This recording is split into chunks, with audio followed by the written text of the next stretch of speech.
let's go straight to the point. Like Wasiu Ayinde. Kí ni reason tí the governor Dapo Abiodun no fi sue Dapo Abiodun? Is ó dàbí like a joke. A lot of things. Má kàn dédé yí nǹkan. You see the way you turn everything to joker, to play. Like play, you know, you play game with many things. So you come serious pẹ̀lú you play, you not turn everything to a joker, you know. You turn it to joke. Ẹ káàbọ̀ sí orúkọ ni ẹ wo ẹ jẹ́ ká farabalẹ̀ ṣe rí fídíò ṣe wò lọ yìí a máa play fún yín níbi tí wọ́n ti tú pẹ̀rẹ̀pẹ̀rẹ̀ àṣírí gbogbo bó ṣe ń lọ pátápátá ẹ ti mọ̀ wípé táwọn bá ti rí báyà wa kì í sọ ètò àbá sọ gan ayẹpa ti ṣe wádìí kúlẹ̀kúlẹ̀ pé ṣó ti tọ́ ní ọ̀rọ̀ yìí kó tó di pé àmú wá sórí kan ní fún ẹ̀yin olólùfẹ́ wa láti máa jẹ ìgbádùn gbogbo bó ṣe ń lọ lágbo òṣèré ìwọ tó bá ti subscribe bóyá subscribe o lè túbọ̀ máa jẹ ìgbádùn gbogbo bó ṣe ń lọ pátápátá lágbo òṣèré bóyá ká sojú abẹ́ǹkó bóyá. It's affecting the system. Kí ni reason tí Wasiu máa fi sue governor Dapo Abiodun? Number one, torí wọn ò sọ pé òkè o ó sue the governor Dapo Abiodun bóyá torí pé the governor Dapo Abiodun ló support wọn pé kí wọ́n má gbà sí pé kò ṣe ọmọọba níjẹ̀bú ni níjẹ̀bú-òde ni kò relate mọ́ both ruling houses. Okay, ṣé governor Dapo Abiodun ló sọ bẹ́ẹ̀ ni? Kí ni reason tó fi sue governor Dapo Abiodun? Kí ni reason tí Wasiu fi sue Dapo Abiodun? Number two, wọ́n ní the other àwọn tí ọba tó yẹ kún mú ọmọ oyè sílẹ̀ wọ́n ní wọ́n fẹ́ rọ̀bù wọn. Okay, bóyá wọ́n fẹ́ àtòtórí bí àwọn èèyàn ṣe ń carry rumor sí pé because of Wasiu ni wọ́n fẹ́ fi system rubbish wọ́n fẹ́ fi system rọ̀bù àwọn people yẹn. Now okay, these people want to say okay o Wasiu is not their family, it's not from them. That is àwọn tí Wasiu kọ́kọ́ kọ letters tí wọ́n ní kọ́ mọ́ tó oyè kan gangan àwọn tó yẹ kí ó fi ọba tó fẹ́ jọba gangan. So wọ́n ti deny Wasiu. Now kí ló dé tó jẹ́ pé Wasiu náà ní ti fìdí pọ̀tẹ̀ mọ́lẹ̀. For that again, let me tell you the truth. Pé Wasiu kọ letter sí ruling house àkọ́kọ́ òun yìí kọ́kọ́ òun ló lọ sọ́dọ̀ ti Anikilaya àbí kí ni wọ́n pè wọ́n bẹ́ẹ̀ ni bàbá yẹn òun náà ló padà lọ síbi tí wọ́n ti kọ̀ ọ́ tán ní kì í ṣara wọn fìdí pọ̀tẹ̀ gan náà tí wọ́n tún wá sọ pé wọ́n tún fẹ́ jump láti fi ìdí ọ̀dà wọn yẹn mi ò orúkọ wọn máa ń sá sí mi lẹ́nu ó yẹ kí n kọ́ sílẹ̀ I will write it down máa kọ́ sílẹ̀ nísìn. So kí ló dé tó tún ti jump kúrò ní ó lọ òun nìkan ló kọ lẹ́tà sí àwọn tó náà fẹ́ jẹ́ ń jọ́sí tí wọ́n ní wọ́n fẹ́ fi sísẹ̀mù rọ́ọ̀bù ń sìn ẹ má rọ́ọ̀bù wọn o don't rob them. Wasiu is not a king of Ìjẹ̀bú kò ń ṣe Ìjẹ̀bú-Òde Wasiu ò tọ́ sí ọba Ìjẹ̀bú-Òde wọ́n ní pé kò ń ṣe yàtọ̀ sí pé wọ́n ló wá láti ibì kan ẹni tó bá fẹ́ jọba Ìjẹ̀bú-Òde bàbá ẹ̀ gangan bàbá tó bí ó gbúdọ̀ mọ ibi tí wọ́n sin bàbá ẹ̀ sí ṣó ti ẹ̀yin ẹni tó bá fẹ́ jẹ ọba Ìjẹ̀bú-Òde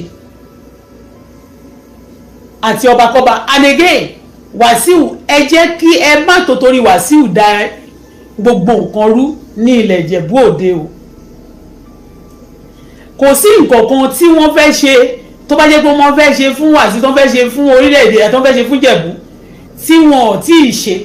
tí wọn ò dẹ̀ tún lè ṣe tí Wasiu ò bá jẹ ọba kò sí development kankan tí Wasiu fẹ́ mú wọ Ìjẹ̀bú-Òde o kò sí ju confusion lọ ó ti yé yín Wasiu ò qualify ipò tí ẹ ti parọ́ ò yẹ kí òpùrọ́ àti olè kó máa jẹ ọba. We are saying it's not because we hate people. Ní junction tí orílẹ̀-èdè wa dé tí everybody máa sọ wípé àwọn olódodo máa wá bí tó máa sá lọ ní kúrò lórílẹ̀-èdè Nàìjíríà ó wá di ẹni láyà kó wá wọ̀ àwọn apààyàn nìkan ló lè máa gbé ní orílẹ̀-èdè Nàìjíríà àti ìyàwó àwọn apààyàn àti àwọn ọmọ tó bá àwọn ọmọ èèyàn tó bá ń pa èèyàn. Àní pé kò ráìtì kí òpùrọ́ báwo ni òun nìkan ló sọ nígbà tó ń sọ pé àwọn ìdílé mú ẹ̀mí kí ni orúkọ wọn lóun ló fẹ́ jẹ́ ó sáré lọ́bẹ̀ wọ́n tún sọ pé ó tún ti kan pé wọ́n ní àwọn tí yẹn wọ́n late láti gbé kinní kan wá ẹjọ́ ìtorí Ọlọ́run o kí wọ́n bá lè sọ pé wọ́n late náà ni Wasiu ṣe suddenly wá kọ lẹ́tà sí wọn òun ló mú lẹ́tà ìwà late tó submit ní on the 10 àti on the 10 náà dẹ̀ ló ti da gbogbo nǹkan rú tó dẹ̀ mọ̀ wípé 4 days ló kù fún àwọn ruling houses yẹn ruling house yẹn láti submit ọmọ oyè wọn sílẹ̀. He came purposely and deliberately to come and cause confusion among them. Wasiu came, arrived at that junction on that 10th of December to come and cause that confusion. And people do tell us that ẹ má jẹ́ mi ní purọ́ pé àwọn party tí Wasiu gbogbo party ni Wasiu máa ń ṣe ná. Because I remember nígbà tí even gan nígbà tí PDP that is kí lorúkọ wọn Ọ̀túnmágbéga Daniel tó wà ń bẹ̀ bó ṣe ń lọ ló ń bọ̀ bó tẹ̀lé pé lẹ́pìsì lòun ṣó ti yẹ ló ń gba oríṣiríṣi nǹkan bẹ́ẹ̀ so any party anybody tó bá ti ń win ní sọ̀rọ̀ Wasiu òun ni ọ̀rẹ́ Wasiu ṣó ti yẹ bẹ́ẹ̀ ó sì máa yé eyín tó bá ti yé ó sì máa yé eyín lọ́la ó dẹ̀ yé ọ̀pọ̀lọpọ̀ èèyàn náà ṣó ti yé so ìgbé Wasiu ti lọ síbi àkọ́kọ́ wọ́n reject ẹ̀ ẹlẹ́ẹ̀kejì náà wọ́n máa reject ẹ̀ ni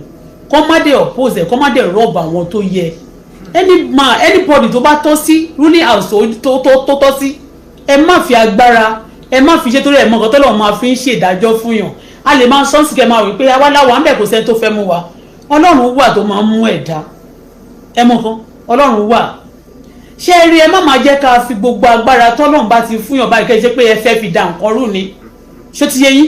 kẹ́ fi dà nǹkan rú kẹ́ fi mú ní àwọn èèyàn ti ń jáde ṣé ọba tó jẹ tẹ́lẹ̀ ṣé Ifá ló mú èèyàn gangan ní Ifá mi ò ṣe Ifá sàmì mi ò mọ̀ nípa kíní bọ̀ ní tí mi wá dẹ̀ mọ̀ dáadáa mi ò fẹ́ sọ ní but according to philosophy àti inspiration nínú mi I know èèyàn gangan ní Ifá torí tó bá da gbogbo kíní yẹn sílẹ̀ kò sí ilé tó bá ti jẹ́ pé wọ́n ń jọba tí wọ́n ní máa da kíní yẹn sílẹ̀ tó bá dà sílẹ̀ èèyàn ló máa ń sọ pé nǹkan bábà ló sọ Ifá gangan ò kì í sọ̀rọ̀ ṣó ti eyín èèyàn fúnra rẹ̀ èèyàn tó jókòó ti tó bìrì pé òun yẹn ní tó bá ti òkè Ifá lélẹ́yìí o wọ́n á dà sílẹ̀ anything téèyàn bá fi oníkálukú lónìí kan tó fi máa ń dífà tiẹ̀ ẹlòmíì máa ń lo káórì ẹlòmíì á máa lo kíní ìṣin báyìí tó ti ẹlòmíì á lo wọ́n ṣàní oríṣiríṣi ẹlòmíì á máa tẹ̀ á máa sọ nǹkan tí á ní Ifá sọ ṣó ti yé èèyàn ní Ifá èèyàn ló ń sọ tí Ifá sọ just like bá a ṣe sọ pé a ṣe ń ka bíbélì wa lónìí èèyàn náà ló kọ bíbélì ló gba inspiration ṣó ti yé bẹ́ẹ̀ yẹn but at the same time bọ́ bá ṣe ni wọ́n ń ṣe nǹkan kó ba lè da torí pé èyí tá ti dàrú gbogbo èèyàn ló sọ pé o adúpẹ́ o ọba Síkírù Àwùjalẹ̀ is a really man máa yẹn bàbá yẹn wọ́n wà wípé dignity wọn stand gan wọ́n dẹ̀ máa ń dúró lórí òtítọ́ àbí bẹ́ẹ̀ kọ́ Wasiu lọ sí school náà gbogbo àwọn ọba ló wà ní gbogbo surrounding ìgbèríko ó dídì Ìjẹ̀bú-Òde to believe much in education wọ́n ní university almost bíi mélòó kan ní Ìjẹ̀bú-Òde ṣé tiẹ́ wọ́n believe much wọ́n like Wasiu lọ sí school kò ní nǹkan tó qualify kò ní qualification tá láti jọba Ìjẹ̀bú-Òde one ìwà Wasiu ò dáa ẹ má fi wò wípé Wasiu mọ president Tinubu ṣe a lot of injury ní president Tinubu ti gbà nítorí Wasiu bọ̀ wọ́n bá ní wọ́n ìfẹ́ gba injury yẹn wọ́n ìfẹ́ gba ojú bíi ti Wasiu sí kò ṣe kankan bọ̀ tí àwa ń sọ gẹ́gẹ́ bí ọmọ tí ó jẹ́ ọmọ Yorùbá torí pé tí ìdí bá bàjẹ́ torí ìdí ló máa ń dà àwọn tó bá lọ sórí position kan tó bá lọ 4 years 5 years tó bá ṣe tán wọ́n máa lọ ọba ò kì í expire.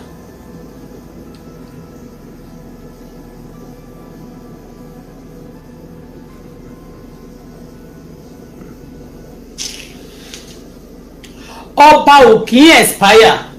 until ọjọ́ tó bá ti kú àbí tó bá wàjà so wọn ò lè force torí ẹ̀ ní ọba ló yẹ kí a wà very very careful láti máa yan ọba kan ni wọ́n yàn ní Ọ̀ṣun state yẹn ní Yorùbá land yẹn náà ni wọ́n ti lọ mú wọn náà lọ mú ọba yẹn ní Amẹ́ríkà ọba wà ní ẹ̀wọ̀n ní Amẹ́ríkà bàbá tó wà lórí oyè ń sìn President Bola Ahmed Tinubu wọn ò ní wà lórí oyè yẹn forever mi ìrobí sí wọn mi ìdẹ̀rọ́kú sí wọn wọn ò dẹ̀ ní wà lórí wọn ò ní wà ní ayé inú forever torí ẹ̀yìn kan tó máa ṣe sí ẹ̀ tí ó yẹ pé tó bá dàgbà tó bá lọ gan sí ìtàgbà lọ ní wọ́n máa gbàdúrà fún kò ń ṣe ní wọ́n máa tún ṣépè fún wọn kó ṣépè fún wọn gbà máa ṣépè fún wọn gbà tó bá lọ Wasiu ò ka ìwé ẹ jẹ́ kí ilé ọba tó kàn sìn ẹ jẹ́ kí ẹ fún wọn ní time wọ́n ní ọba ẹ̀mí kí lórúkọ ẹ̀ ọmọ Dapo, that's governor of Ogun State, wọ́n lòun ló sọ fún wọn pé kí wọ́n hold on first, wọ́n fi system wọ́n fẹ́ fi da gbogbo ẹ̀rú so that wọ́n á sọ pé wọ́n á jump ilé ti rúdí house yẹn wọ́n wá bọ́ sí pọ̀tẹ̀. Kí ló dé tí Wasiu ti ja olè lójúkorojú bẹ́ẹ̀ yẹn tó sọ pé òun wá láti ibẹ̀ yẹn ó tún gbà tó sọ pé wọ́n tún jump á tún sọ pé òun nìkan tó bá tún ní wọ́n jump yẹn náà á tún lóun tún wá láti ibi kẹta. Olè ni ẹ má máa jẹ́ ká gba olè láyè láwùjọ. Tẹ́ bá ti gba olè láyè láwùjọ ẹ cancel EFCC. Tẹ́ bá ti gba Wasiu láyè láti ìjọba ní Ìjẹ̀bú-Òde ẹ pa ní tó bá ti ń jẹ́ EFCC ẹ parẹ́. Ipe àwọn kan fẹ́ jẹ fún ṣe fraud kan investigate wọn kó má sí pé wọ́n investigate fraud kankan mọ́ ní orílẹ̀-èdè Nàìjíríà. Tó bá ti ẹ̀yà gan tẹ́ bá ṣe ń ṣe lọ yìí bóyá kó má torí bẹ́ẹ̀ ṣe investigate àwọn bandits ẹ má investigate àwọn fraud torí bandit àwọn tó ń pa èèyàn. Gbogbo ẹ̀sùn burúkú ni wọ́n ti fi kan Wasiu Ayinde, gbogbo nǹkan burúkú ló ń ṣe. Kéèyàn máa parọ́ wọn ní ẹni tó bá ti ń parọ́ máa ja olè. Wasiu ń ja olè lójúkorojú. Ifá tí wọ́n dá kí ni ifá tọ́nà máa ń dá yẹn mi ò ń ṣe ọmọ fá tọ́nà máa ń dá báyìí tọ́nà máa ń dá tọ́ni ifá olè ni wọ́n dá fún Wasiu. Bọ́ tí ó yẹ Ìjẹ̀bú yẹn ó yẹ Awùjalẹ̀ tí Ìjẹ̀bú yẹn kò ṣeé jí gbé. Kò ṣeé jí.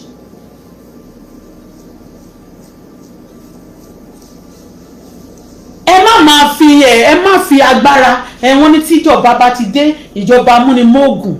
ẹni tó bá ṣe tó commit crime ìjọba amúnimóògùn ni. Kì í ṣe gbogbo nǹkan tó sọ pé kí ìjọba máa ṣe fún wa tí ìjọba ń ṣe lórílẹ̀-èdè Nàìjíríà kò ń ṣe kì í ṣe pé kéèyàn má tọ̀ sọ́ba kan wá fi ìjọba nítorí pé mọ ẹni tó jẹ́ president ìyàbọ̀ mọ àwọn tó wà ní power. That's not what the position of presidency or even gbogbo anything position tó bá náà wà kì í ṣe nǹkan tó ní kó fi ṣe nìyẹn orílẹ̀-èdè wa to protect us to care for the nation kò ṣe kó máa oppose àwọn tí ò dá sórílẹ̀-èdè wa. It's not a good thing kéèyàn fi ẹni òkúrò àti olè ìwà burúkú ẹ̀ kó máa fi jẹ ọba torí pé ó mọ president rí. Ṣé iṣẹ́ tí wọ́n gbé fún president wa tí wọ́n yan president wọ́n elect wọn fún ṣé post yẹn ṣé wọ́n ti ṣe yẹn tán ṣé wọ́n ti ṣe tán torí fraud lélẹ́yìí o fraud tó face to face fraud lélẹ́yìí a mọ̀ wípé àwọn èèyàn ń ṣe fraud ní Nàìjíríà tó pé irú Wasiu elétò fraud ló ti ṣe wọn investigate ẹ̀ rí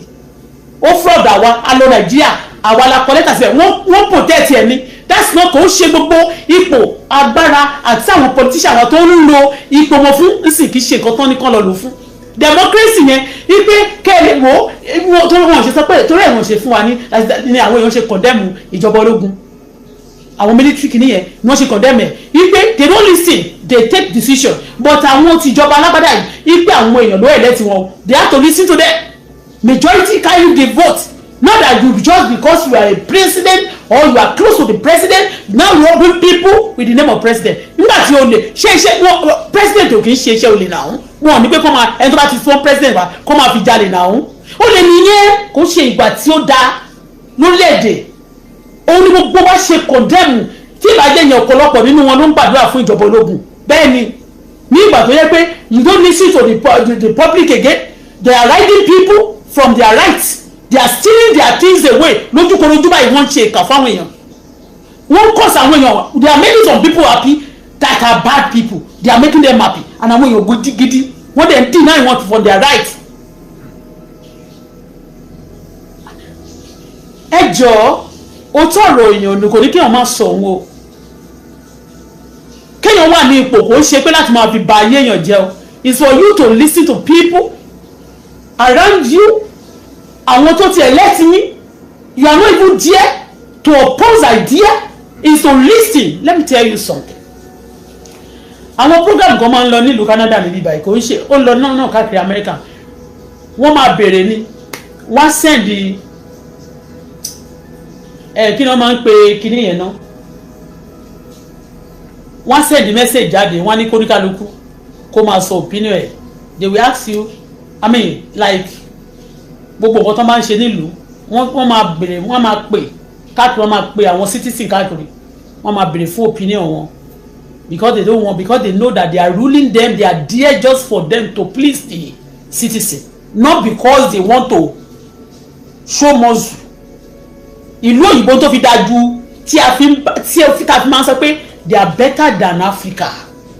because we don't listen to our people. After getting the people they are the one voting, lifting you to that position, and when you get to the position ẹ mọ̀ nǹkan ẹ wá di mi sọ pé kì í ṣọ̀gá Ọlọ́run ti gbé yín fún number 1 láti fi number 1 seat lé yín lọ́wọ́ number 2 number 3 number 4 number 5 títí dé gbogbo position tó bá wù kẹwàá ṣé ti yé yín but at the same time kẹ́ ẹ lè fi tọ́jú ìlú ni kì í ṣe láti fi pa ìlú lára anybody tó bá oppose Wasiu sórí ipò yẹn ẹ fẹ́ pa ìlú lára ẹ ń pa ìlú lára ni ẹ kì í ṣe ẹ ń pa ìlú ẹ fẹ́ pa ìlú lára ni kì í ṣe rọ́ kò sẹ́ni tó Ọlọ́run Elédùmarè ń gbọ́ kì í ṣe ẹjọ́ ṣe iye táwa gan sọ yìí kì í ṣe torí pé nǹkan tó ṣe fún mi nìkan la ṣe sọ a kò rí pé ìwọ olè ò dá ni when you don't do right thing you cannot get right answer so anybody tẹ bá wá sọ wípé àti sọ pé ẹni tó bá ti support Wasiu láti jọba yẹn ní tó máa ṣe yín tó máa ṣe yín nìyẹn kì í ṣe rọ́ ó máa padà wá ṣe bọ́tẹ́lómi ò kí ẹ̀ ṣe ti yẹn mẹ́yẹn tó bá ti wá yá ẹ máa jáde ẹ̀yìn náà gbàgbọ́ nínú ìbọn torí gbogbo ẹ̀yin wèrè kan tẹ́ máa ṣọ́ ọ́ báyìí lórí mídíà ẹ̀ẹ́dẹ̀ lè jáde kẹ́ lọ báwọn báńdì kẹ́ lọ báwọn fa wèrè àbáwọn ìjọba náà tó ń jojú yín tó máa ṣe yín yàmàyàmà bọ̀tọ́ ni mo wá sọ pé tẹ́ ẹ bá ti wá fi Wasiu ìjọba tí ò tọ́ sí tẹ́ ẹ mọ̀ pé ẹ sọ fún ẹ fún ní torí tó bá fẹ́ sọ̀rọ̀ sí wọn ní ẹ president yes wọn lòun ló back Wasiu tẹ́ bá ti wá fẹ́ fún Wasiu ní ẹ fẹ́ fipá gba ipò yẹn lọ́wọ́ àwọn tó tọ́ sí láti fún Wasiu ẹ cancel FCC robbery nìyẹn kò nídìí ká máa investigate fraud because original fraud ni Wasiu ló ti commit ó jà wá ló lè fraud gidi original ló ti ń ṣe a ṣe máa wà ní position tó jẹ́ pé láti máa back àwọn èèyàn láti máa ṣe burúkú ni láwùjọ and you want to be tẹ́ bá tiẹ̀ fẹ́ sinmi tẹ́ fẹ́ kí ẹ̀yin tó lẹ́lòmíì ìfra rẹ̀ kò fẹ́ sinmi tó bá ní ẹ̀mí èṣù nínú a máa ní kó má sinmi tí ò dẹ̀ fẹ́ dáadáa àwọn aráàlú gan fẹ́ dáadáa fún ara wọn nísìn torí pé èèyàn ò kì í rí kéèyàn rí kí Wasiu tí òkò Wasiu ò lọ school tó bá dẹ̀ pé ẹ fẹ́ mọ̀ọ́dẹ̀ tẹ́ fẹ́ gbé sípò tó yá mi ìtakò tí n bá dẹ̀ takò mo ní right he has given me the right to takò òun torí pé ọmọ alátakò ni mí ó dẹ̀ ti ṣèkà fún mi àkàìmọye àṣeyọrí mi tí Wasiu takò àkàìmọye bí tó ti ṣe fún mi mò ń lọ jẹ́jẹ́ mi lọ́nà tí ìrìnàjò ayé mi smooth ní kékeré tèmi tó dẹ̀ rí kí dẹ̀ ṣe mi nìkan ló ṣe fún ló máa ń ṣe báyìí fẹ́ẹ̀ fáwọn èèyàn láti takò èèyàn láti dáwọn èèyàn bọ́ tí n bá ṣe bẹ́ẹ̀ fún padà kò sí kan tó fi ń ṣèyàn ohun tó bá gbìn ló máa ká and again ipa Awujale yẹn Wasiu gangan everybody knew including the president himself mọ̀ pé Wasiu ò jẹ́ tọmọ ọba wà láìtàlà wọn mọ̀ wọ́n ti mọ̀ pé Wasiu kò tọmọ ọba kankan báwo ni ọba tí wọ́n máa ní ẹni tó bí ẹ tó bá pọ̀ ìpè Wasiu tó bá pọ̀ kàn tiẹ̀ tó wá sí Ìjẹ̀bú Òde tó kàn jẹ́ pé òkè wá sọ pé òkè o ilé yìí ti ń jọba torí oríṣiríṣi àlè máa kà wọ́n kọ́nà pa ń wọ́ anybody lẹ̀ a lè sọ fún ẹ pé bọ̀tí bàbá ẹ̀ wọ́n ní wọn ò sí sí Ìjẹ̀bú Òde gan ṣé ti yé a kò ń sọ pé ìwà olè kò dáa láwùjọ ẹ má máa jẹ́ ká ja olè mọ́ èyí tá à ń sọ yìí náà tá a máa sọ pé a máa fight àwọn tó kó owó ìlú jẹ tó ń kó epo jáde tó ń ja olè lóríṣiríṣi Wasiu ti ja olè owó gbogbo owó tó náà ń wá nígbà ayé bàbá Buhari yẹn ó wà lára owó gba ẹni Wasiu kọ́ ilé hòtẹ́ẹ̀lì gbogbo oríṣiríṣi kan tó kọ́ yẹn ó wà ń bẹ̀ wọn ò ní investigate òun tẹ èwo ní ká máa investigate àwọn kan ká máa investigate àwọn kan ìdí tá a fi bẹ́rù la fi bọ́ mọ́ ṣe bí aláfẹ́ ìṣọ́fù Nàìjíríà fẹ́ jẹ́ kí orílẹ̀-èdè Nàìjíríà dá ni tá a bá fẹ́ kó da ó ní àwọn nǹkan tó da la ìgbésẹ̀ tó da la máa gbé a ní rírọ́ ká pè lékè àmì ká pè lóòótọ́ a ní rí èké òtítọ́ ká pè ní irọ́ a ní rí àwọn tó ń jẹ ìyà àmì tó ń ṣiṣẹ́ kó máa jẹ ìyà ká wá jẹ́ kí àwọn tó ń ba ayé jẹ́ kó máa jẹ gbádùn wọ́n ti irú kí ni gbogbo yẹn kò da tí ò bá da kò da ló ń jẹ́ ẹ jẹ́ ká máa ẹ jẹ́ tẹ́ bá ti sọ pé ẹ fẹ́ kúkú máa fèsì àwọn kan yóò ti yẹn ẹ fẹ́ fèsì àwọn kan pé a fẹ́ fèsì tẹ́ bá lè sọ pé ẹ fẹ́ ṣe fraud eléyìí torí eléyìí mú sọ pé tí Wasiu bá jẹ́ anything tẹ́ ẹ fẹ́ rọ̀bà wọn ti bẹ̀ yẹn fraud ni lẹ́ẹ̀kan sí I want to say it pẹ̀lú ọgbọ́n ọmọdé tèmi àti bí Ọlọ́run ṣe fi sí nínú mi ní pé kẹ́ cancel efcc ẹni tó bá ti dọmọ fraud Nàìjíríà kan yẹ investigate mọ́ torí wọn ò kúkú investigate fraud tí Wasiu jam ó fraud mi wọn investigate gbogbo àwọn tó ti ń fraud wọn investigate àwọn kan wà ń bẹ̀ wọn investigate wọn tóun bá ti jọba Ìjẹ̀bú-Òde tán láyà bí bẹ́ẹ̀ kọ́ ẹ má jò jọba o ẹ má jò jọba o ẹ lè ti máa ṣe kó má máa bì yín lọ́wọ́ wò ó lè jẹ́ pé lè rẹ máa ṣe tán máa bẹ̀ yín lọ́wọ́ wò kò sẹ́ni tó bá fi Wasiu jẹ oyè tí àbùkù kì í kàn kò sẹ́ni tó bá fi Wasiu jẹ oyè tó máa tún pẹ́ mọ́ láyé kò sẹ́ni tó fi Wasiu jẹ oyè tó kọ́ àwọn bàbá yẹn tó jẹ́ pé wọ́n máa dààmú tó máa fi kú báyìí wọ́n máa ń sẹ́tù díẹ̀ ó máa dààmú tó máa wọn ò ní sẹ́tù mọ́ kì í ṣe rán ikú tó bá ti ń pojú bẹ́ẹ̀ yóò ń pòwe fún yàn láti ṣàlàyé fún yín bí ọlá Aláàfin Ọ̀yọ́ bí wọ́n ṣe fi jo lórí ẹ̀mí olóhùn fẹ́ jo lórí àtẹ̀mí Máyégún ayé Ògún ayé bàjẹ́ ni ayé dàrú olóhùn fẹ́ jo lórí ọmọọba níbi bẹ̀ yẹn ó fowó rà ni wọ́n ti sọ iye tó gbé lọ fún ìyàwó kábíyèsí kékeré olórí kékeré everybody dẹ̀ níbi owó àìgbọ́ yẹn owó ni wọ́n fi rà yẹn oyè yẹn èwo ni ó dídí Àwùjalẹ̀ kan tún wá rọ́bìrì ojúkòlójú lélẹ̀ that shall not steal ẹ̀yin kò gbúdọ̀ já ó lè. ẹ bá ti ń gbé eléyìí tí ẹ fẹ́ gbé Wasiu sí EFCC should cancel their testing after all they jamilole they fraud me nobody I was trying to mo ti complain ṣe lẹ́ ń lo agbára fún kó ṣe nǹkan tí ipò tí wọ́n máa fi yín sí àbí ipò agbára tẹ bá wà láyé kó ṣe tó wà fún nìyẹn o láti máa fi da lérú láti máa fi dọ̀nà rú láti máa fi fraud o láti máa fi ṣe nǹkan tí ò dáa o.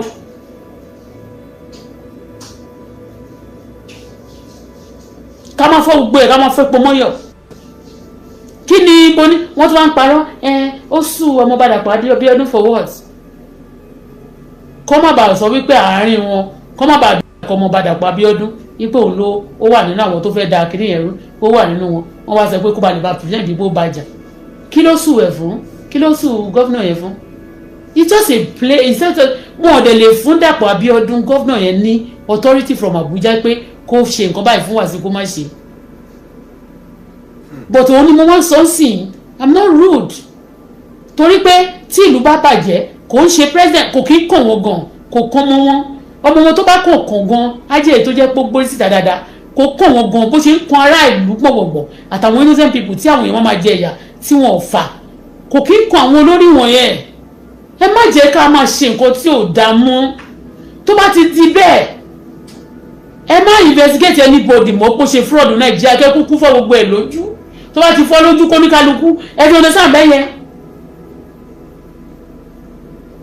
kí ló dé èèyàn máa ja èèyàn lólè ká dẹ̀ sọ pé a ní olórí wa torí bó ti súnmọ́ yín sáà ẹ̀rẹ̀ máa gbà láàyè láti ja àwọn èèyàn lólè láti ṣe ìkà fáwọn èèyàn nílùú ṣé nǹkan tá a gbé president wa síbẹ̀ kan lọ ṣe nìyẹn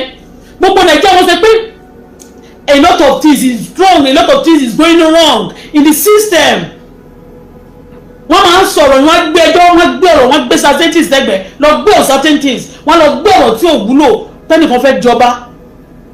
kí ló fẹ́ ṣe fún ìlú yẹn tó bá gbé síbẹ̀ àpò tó bẹ̀rẹ̀ sí lọ ṣe yá sí gàgà wọ́n tún máa bẹ̀rẹ̀ sí pọ̀pọ̀ wọ́n tún máa bẹ̀rẹ̀ sí ibi harvest opportunity láti máa tún fi kówó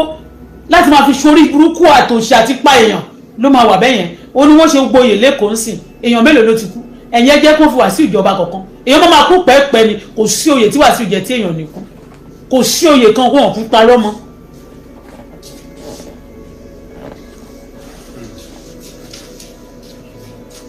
èmi ò gbogbo fíìmù yẹn I don't like it it's not a good word. kẹ́dédé mọ̀ ní sí ẹ ti mọ̀ pé ó dédé sọ pé ẹ pàdé wa ń kọ̀ torí pé ó ti mọ̀ wípé òun máa rí owó àwọn owó tó ti jí gbé yẹn wọ́n dẹ̀ máa kówó fún tó máa fi pọ́ǹpù owó tó máa fi sún àwọn yẹn sí court torí ó ti mọ̀ pé wọ́n máa of course wọ́n máa less privilege náà àwọn tó fẹ́ jọba wọn nílé wọn àwọn tó ti rí wọn a máa wò pé wọ́n máa bá wọn gbèsè owó sọ̀nà àwọn gbèsè àkókò wọn wọ́n wá jump àwọn èèyàn nìkan lọ pa sí fìdípọ̀tẹ̀ tiẹ̀ fìdípọ̀tẹ̀ òṣìwò ló kò wá láti anywhere Wasiu is not kò tán mọ́ royal kìíní yẹn kò dẹ̀ jẹ́ kò kàwé gbogbo àwọn tó ti ń jẹ nílùú Ìjẹ̀bú yẹn ni wọ́n máa ń ka ìwé tẹ́ bá fẹ́ train yẹn to that level kó lè wá sí throne yẹn àkókò ṣìwà ẹ sọ fún ẹni kó lọ grade ara ẹ̀ kó ní certificate kan lọ́wọ́ gbogbo àwọn tó wà nílẹ̀ tó fẹ́ jẹ lórí ẹ̀ kí ló ń ṣe tó òyìnbó òṣùwò ló ń sọ ṣé ọmọ òyìnbó sọ jù wá lọ ni kò ní certificate lọ́wọ́ náà kò lọ sí school náà kò ní secondary school lọ́wọ́.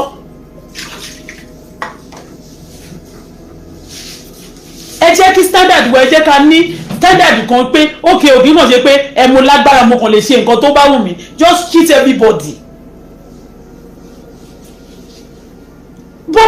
tó bá ń rọ̀bù tí gbogbo èèyàn bá ń rọ̀bù báyìí táwọn kan ń rọ̀bù tó ń fi wọ́n lẹ̀ táwọn kan ò tiẹ̀ rọ̀bù tó ń fìyà jẹ wọ́n kò dáná àwọn tó ń ṣiṣẹ́ oṣù bí Wasiu wọ́n yẹn máa flaunt owó tó ń da owó sígboro tó máa tí gbogbo wọn máa jẹ ṣe bí ẹni jẹ ìgbádùn yẹn wọn ò investigate wọn rí ẹ lọ́wọ́ àwọn tó ń ṣiṣẹ́ gbogbo tó ń ṣiṣẹ́ ìjọba ní Nàìjíríà ṣé wọ́n lè tó ń ṣiṣẹ́ tó ń gba owó gbogbo ṣé wọ́n lè gbádùn báwo ni àwọn èèyàn ṣe ní join kidnapping báwo ni wọ́n ṣe ní join òun wọ́n ṣe ní jalè ní orílẹ̀-èdè Nàìjíríà.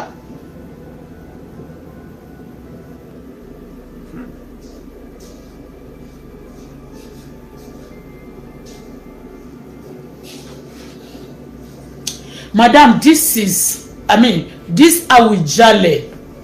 issue will lead to the downfall of Wasiu Ayinde in Ijebu Ode.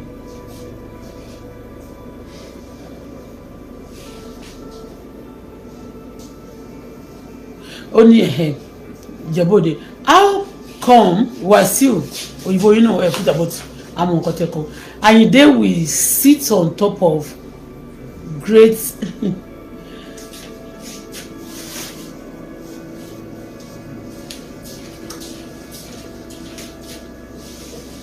wọn ò tiẹ̀ iṣẹ́ pọ̀ níwájú President Bola Ahmed Tinubu wọn ò gbúdọ̀ lo a single time láti sọ pé wọ́n fẹ́ fi da Ìjẹ̀bú Òde rú ìkan tó bá fi Ìjẹ̀bú Òde tó bá fi Wasiu ìjọba tó ń oppose idea yẹn lé wọn lórí ní Ìjẹ̀bú Òde wọ́n dìídì ba Ìjẹ̀bú jẹ́ ni and it's not a good thing torí pé mo rí wọn kan tó ń lọ sọ́dọ̀ bàbá yẹn tó ń lọ sọ pé àwọn remember ìgbà táwọn sójà tí wọ́n ṣe báyìí fáwọn wọ́n ṣe support àwọn gbà yẹn I remember it wọ́n sọ wọ́n gbé síbẹ̀ mo ṣí ẹ̀ wà lórí platform tí wọ́n bá ti delete so tí wọ́n bá ṣe tán Wasiu counterfeit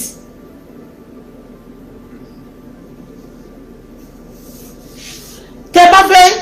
gbogbo èèyàn tó lọ sẹ́yìn tó support President Tinubu wọ́n show mi gbogbo àwọn tó ti support wọn tó ti small wọn ló jọba wọ́n ní àwọn kìíní yẹn ẹlòmíì ní charisma ó ti yé ẹlòmíì tó bá sọ pọ̀ ba Ìjẹ̀bú Èkó lòún fẹ́ jẹ Èkó yẹn ló máa dùn ọmọ títí ó máa fi jẹ́ ó dẹ̀ máa kàwé Wasiu ti dọmọ ó ti sọmọ ilé Wasiu ti sọmọ ilé Wasiu ti sọmọ ilé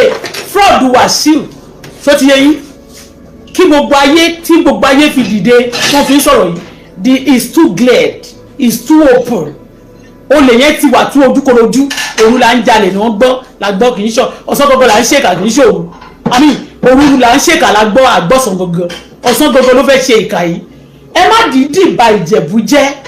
torí pé alágbára lénìí àwọn èèyàn ní ṣé ọba ló ṣé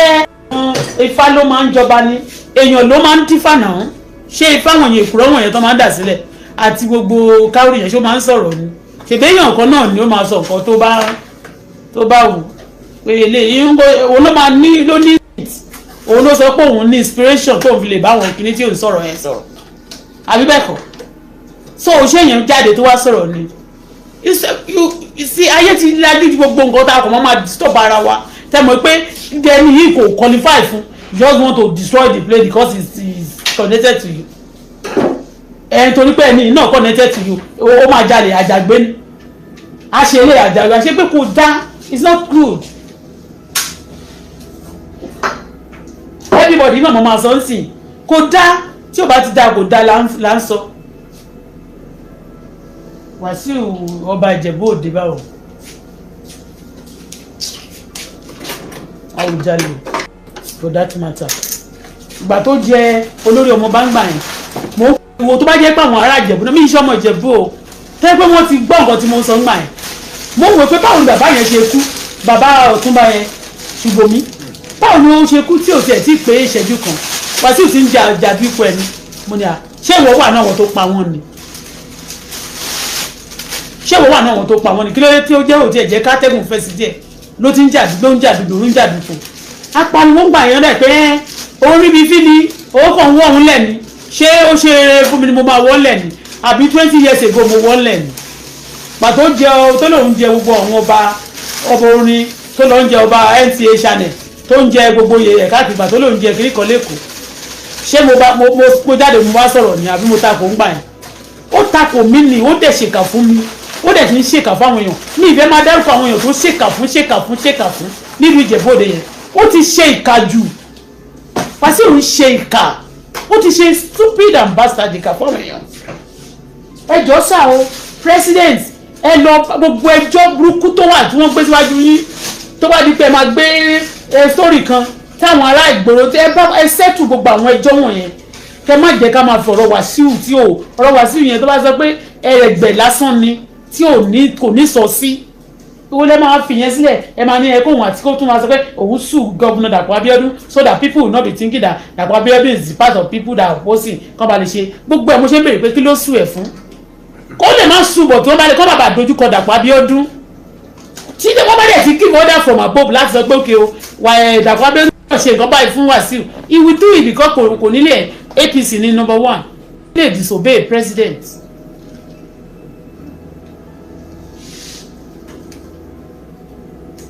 Now mo fẹ́ sọ nǹkan kan mo rí fídíò kan tí àwọn èèyàn kan ń sọ nípa Wasiu please stop disturbing us on this platform on this Facebook on this Blue House stop disturbing us. Ìwọ nìkan ló kówó náà kówó Nàìjíríà pamọ́ sí lọ́wọ́ ló já olè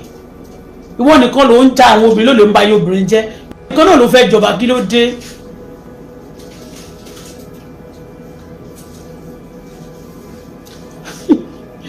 Only Bola the gods are angry. Oh. To God, it's not a joke.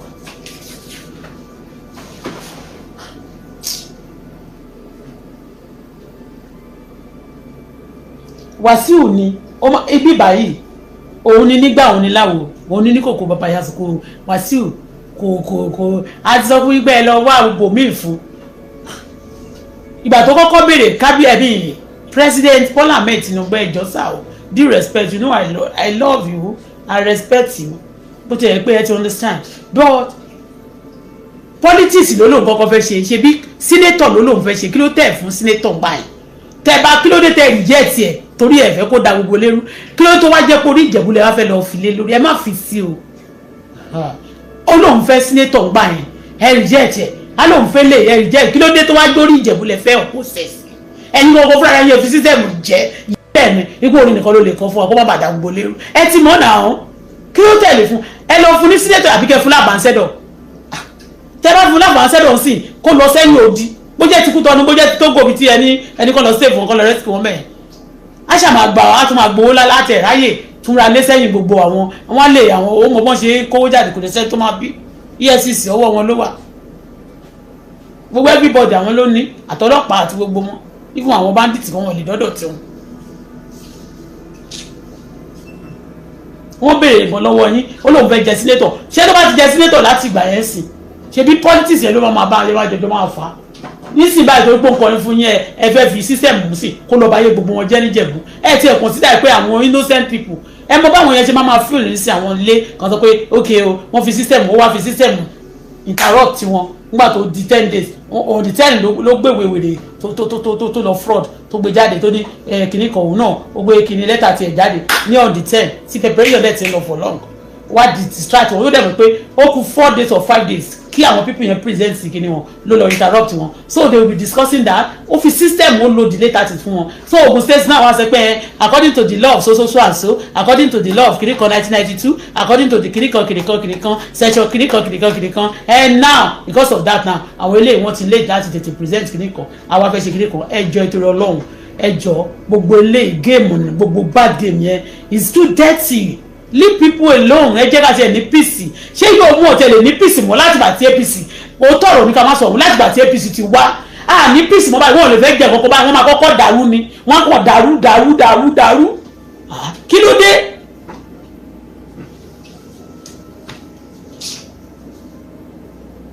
àwọn eléyìí wọ́n máa sọ pé àwọn máa pàṣẹ jálẹ̀ wọn o àwọn máa ń da nǹkan rú ni o wọ́n dẹ̀ máa sọ ni wọ́n dẹ̀ ní wìtàtìlẹ́yìn àwọn bàbá wa o àkó dáa náà all the hooligan tó máa ń pera wọn ní ọmọ president wọn yẹn tó bá fi wọ́n bẹ̀ kó dá àwọn hooligans yẹn nìkan kó dá wọn dá president wọn ò lè gbé president Bọ́lá Ahmed ní wuyẹ láyé wà láìtàlá wọn ò lè gbé wọn anywhere ní òògùn torí mi understand nǹkan tó ń believe pé without them ni maybe they cannot be somebody they cannot be president they are no wọn ò lè ṣe nǹkan kan they are not contributing anything tí president ò bá mọ̀ bẹ́ẹ̀ yẹn àwọn gbọ̀ngàn ni wọ́n use tí wọ́n ń ṣe dáadáa fún wọn wọn ò ṣe anything fún orílẹ̀-èdè wa kí ni Wasiu ṣe tó kọ̀ máa jẹ́ pé wọ́n ṣe ń pọ̀ owó ẹ lọ wo gbogbo àwọn tó ń jó kiri wọ̀nyẹn nìkan náà ló máa rí owó at this time ẹ lọ wo àwọn tó jẹ́ civil servant ni wọ́n tó ń gba 100,000 tó ń gba 300,000 bóyá ẹ lè rí wọn pàtí bẹ́ẹ̀ yẹn kó máa jó kiri gbogbo corruption tó le jù ní orílẹ̀-èdè Nàìjíríà yẹn under Wasiu náà máa wà ní àwọn cartel náà drug cartel yes it's part of them Wasiu is part of drug cartel even gan epo Nàìjíríà bí wọ́n ṣe wà yẹn Wasiu náà ti wà nínú àwọn tó ń jí epo wà níbẹ̀ ó wà nínú wọn kì í ṣe rọ́ wọ́n ń pín tí wọ́n bá pówó dọ́dọ̀ ẹ̀ ìwà wa ti máa gbọ́ òru àwọn orúkọ kan tó máa ti pa wọ́n ń pín owó dọ́dọ̀ olówó tó ń gbà àti epo àti gbogbo nǹkan burúkú tó ń pín ó tún wá ṣe tán náà fẹ́ kó lè jẹ́ Awujale ẹjọ́ ẹ bá wa wá nǹkan míì fún àbí ṣe bí politician nìyí ẹ ṣe àṣẹ rí ọjọ́ tẹ ti ń ṣe nǹkan sí president ẹ lẹ́ẹ̀fẹ́ jọba rí ìdí politics yìí ni ibẹ̀ lẹ́dẹ̀ mú wọ̀ ibẹ̀ lẹ́ mú Wasiu wọ̀ ẹjọ́ focus sí the politics yìí kẹ́ ẹ fi àwọn rúlì kìíní wọ̀nyẹn sílẹ̀ gbogbo ibi náà ti àwọn èèyàn ti gbà tán ó tún ọ̀yàn nìkan náà ló tún kù ẹ sọ wọ́n lẹ̀ ní oṣù ọmọ Ìjẹ̀bú but I'm saying this for the sake of God àti peace àwọn èèyàn ni bí òjò ọjọ́ kan Ìjẹ̀bú yẹn náà mo ti gbé Ìjẹ̀bú yẹn rí adẹ̀tún sọ pé kí orílẹ̀-èdè wa lè da káíkọ́ yìí máa bìlí gbé a lè jalè a lè da gbogbo nǹkan orúkà kan rẹ̀ ká ìyẹ́rì tiẹ̀ kí Ọlọ́run wa máa bínú kí gbogbo èèyàn máa kanra kí gbogbo èèyàn máa banújẹ́ kí orílẹ̀-èdè yẹn kó máa ṣe nǹkan tí ò da gbogbo ìwà burúkú táwọn èèyàn wù tí wọ́n ń fipá fi àwọn èèyàn tí ò tọ́ sípò sílẹ̀ wọn ló pa gbogbo nǹkan jẹ́ lónìí this one is my person this one is this and that ẹ wo man tí wọ́n sọ pé ìdílé tó fẹ́ ọmọ bàbá Buhari yẹn mi tiẹ̀ mọ̀ pé ọmọ bàbá Buhari mú mọ̀ pé ìgbà tó ń ṣe ìyàwó yẹn nísìnyí báyìí bàbá Buhari I don't want to talk.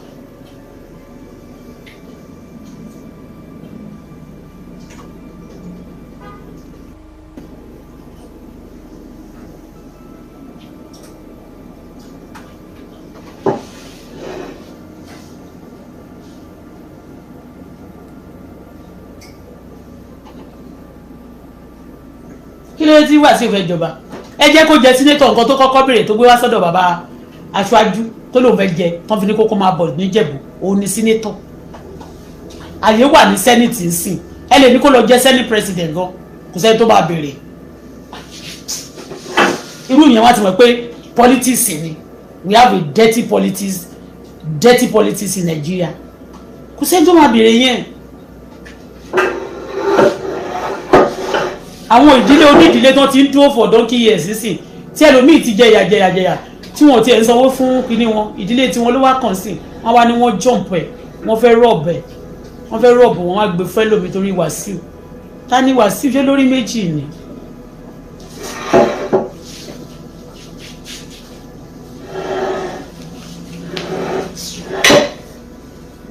tó bá yá ń sí efele náà máa lóun fẹ́ jọba ó lè lóun fẹ́ lọ jọba bìkan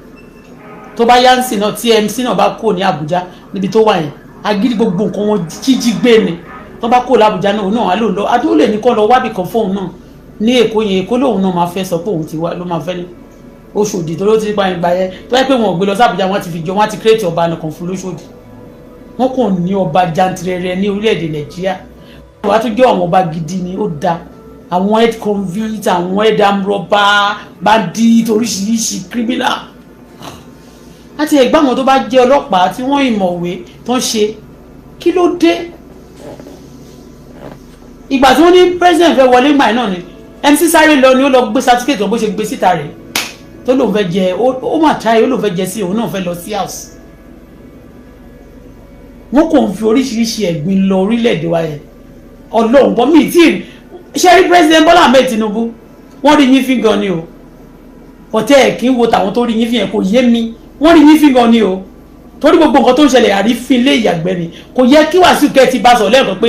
jáwọ́ ní ọ̀rọ̀ ọba kó ìtún máa gbà yín lọ́wọ́ mú kó ìtún máa bẹ̀ yín lọ́wọ́ wò ègé tẹ́ ẹ tó fi wá bá yín ní bìgínì kan tó bẹ̀rẹ̀ sí ṣe kí nìyẹn ẹni kó gbàgbé nípa ọba kó ìtún máa bá yín sọ ẹ máa bá àwọn ọlọ́pàá yín sọ tẹ́ tó ti bá yín ṣiṣẹ́ kó tó ti pẹ́ di president wọn ò gbọ́nà mọ́ sí yín lẹ́nu ẹ̀ẹ́dẹ̀ wá nǹkan ṣe sí wọn bó jẹ́ pé lára àwọn bandits wọ̀nyẹn tó ní gbogbo wọn mọ̀ ẹ mọ̀ pé bóyá kẹ́ lọ rán wọn sí wọn kò yé wa wọ́n rí yín sí irú àrífín burúkú wo nìyẹn tó bá ní wọ́n sọ̀rọ̀ bí wọ́n fẹ́ dà nǹkan rúwo wọ́n ní ó ti lọ bá president tó bá ní wọ́n gbà ó fẹ́ bà kọjá bí wọ́n ti lọ bá president ó ajá kí plane o nígbà tó fẹ́ di terrorist gbà yẹn òun náà ni ó ti lọ bá president everything wọ́n máa bà ní lórúkọ jẹ́ mélòó gangan ni wọ́n ti sọ pé àwọn ọmọ yín tó jáde nínú yín gan tiẹ̀ ṣe ń sìn àwọn tó jáde nínú yín gangan mélòó ni wọ́n náà ṣe ókè ṣé kí gbogbo nàìjíríà fi yín lẹ̀ pẹ̀lú àwọn tọ́ọ̀gì wọ̀nyẹn bóyá wọ́n lè gbé yín wọlé sí nàìjíríà wọ́n lè ṣe kankan wọ́n kàn máa rí pé wọ́n kàn máa fi ìwé wá gbé yín láti United Nations ni pẹ̀lú gbogbo wọn àtẹ̀yìn àti gbogbo wọn wọ́n ò lè gbé yín lókè kí ló dé tí gbogbo wọn fi òun yẹn wọ́n dẹ̀ ń da gbogbo ayé àwọn èèyàn rú wọ́n dẹ̀ ń da ayé àwọn èèyàn wọ́n dẹ̀ ń gba àlàáfíà lára àwọn èèyàn ẹ mọ̀ iye àdúrà tí mo ti gbà lórí èkìní ẹ̀rẹ̀ pàdé àyàn nígbà ni ẹ mọ̀ iye àwọn tó ti forí kó èpè lóríṣiríṣi tẹ́ pé wọn ò tí ì ní gbọ́ sórí wọn kò wí pé obìnrin kàn ṣe pé bóyá kò wọ́n mọ́ wọn lè mọ nǹkan tó ti ṣe fún wa ní. wàá bá yẹ ẹnìkan jẹ́ wàá pa àwọn èèyàn wàá ti pa àwọn èèyàn lẹ́kùn àwọn èèyàn máa sunkún wọn máa wà nínú ìrora ìwà wa ṣe pé ó fẹ́ máa yọ̀ kiri. wọ́n sọ pé nǹkan tí ọba ti gbìn ló máa kára hàn. náà ẹ jẹ́ kí n sọ̀rọ̀ first lady mo fẹ́ analyse eléyìí kí n tó jẹ́ mo fẹ́ play ẹ̀kú tó kó má kọjá pé mo ń sọ̀rọ̀ I don't want to play people kìíní ni. àwọn Milo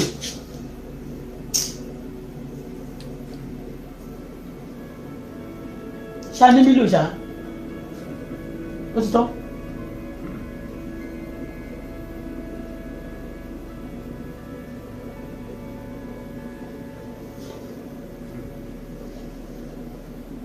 I'm coming. I want to play this. I want to analyze this. I want to play this before I analyze anything.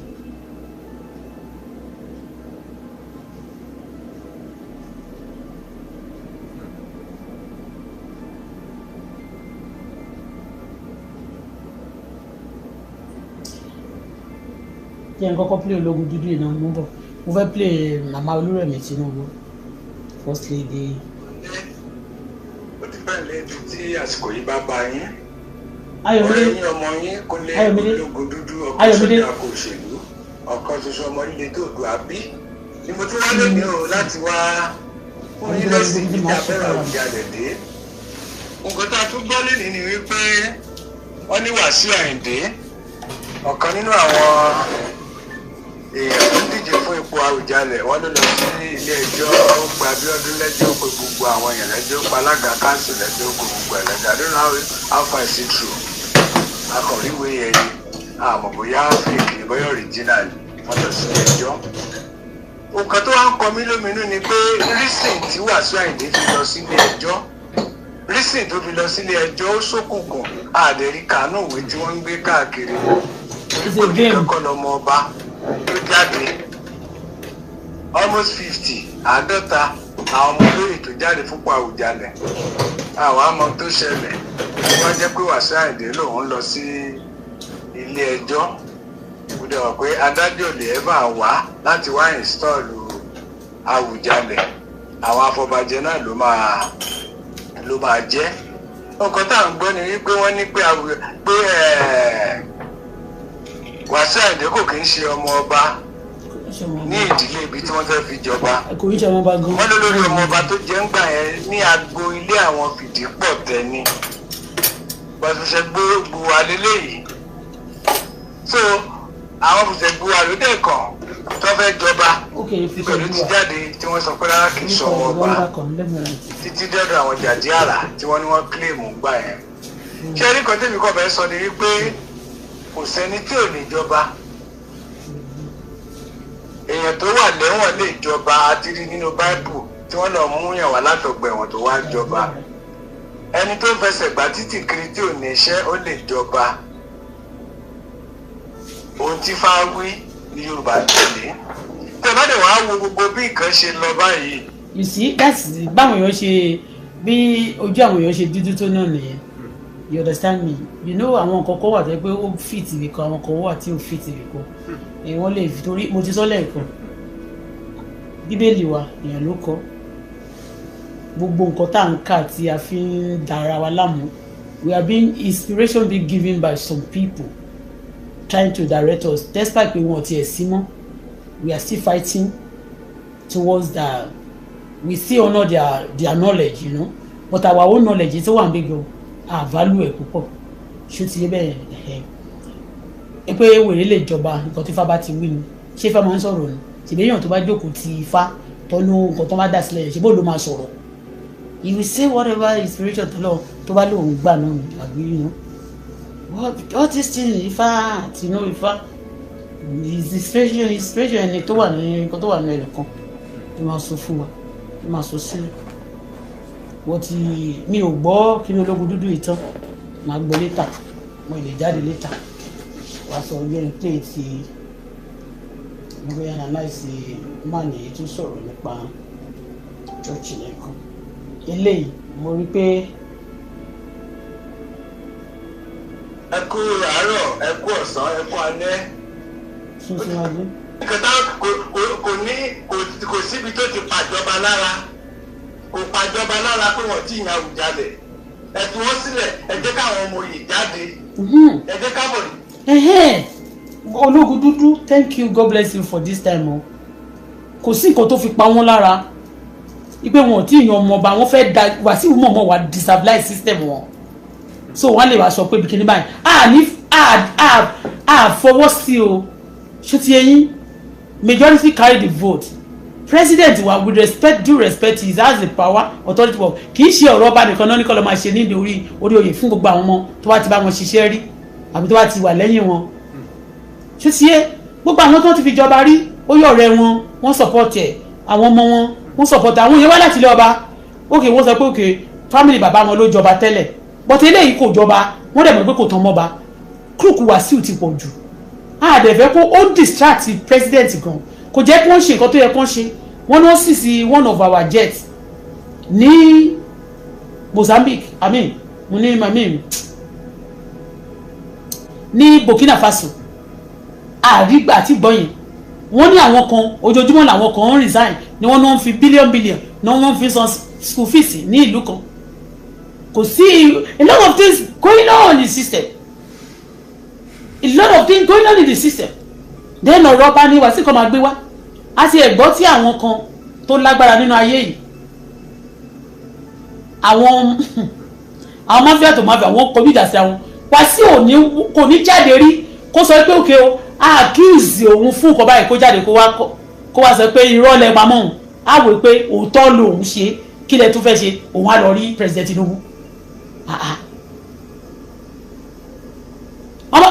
tó bá sọ pé Wàsíù ṣe nǹkan báyìí kò ní jáde wá kó sọ pé irọ́ ni o òótọ́ ni o á lọ rí president Tinubu ṣé wọ́n tó torí president Tinubu wọ́n torí Wàsíù dá Tinubu ni president Tinubu ni ṣé tó torí ti Wàsíù nìkan ni president Tinubu ṣe wà ní.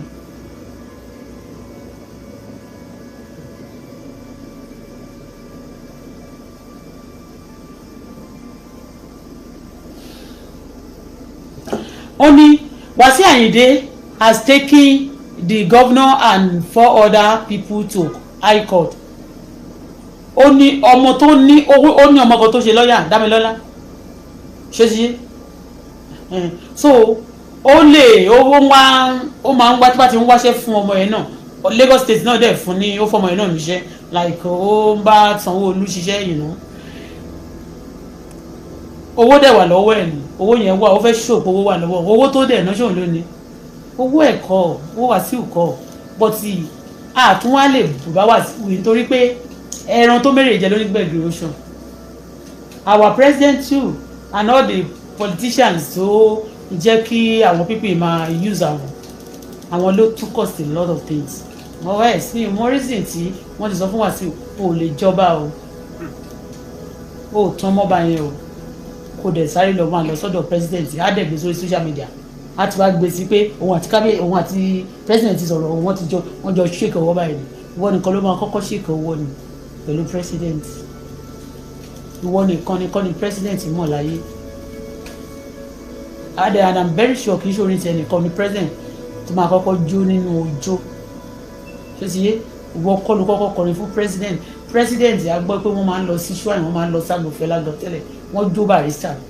àkàìmọye àwọn olórin náà ti jó tẹ́wọ̀n àwọn olórin wọ̀nyẹn gan sí mọ́ so you are not the first person kí ló dé tó fẹ́ sọ̀rọ̀ ẹ̀ di kíní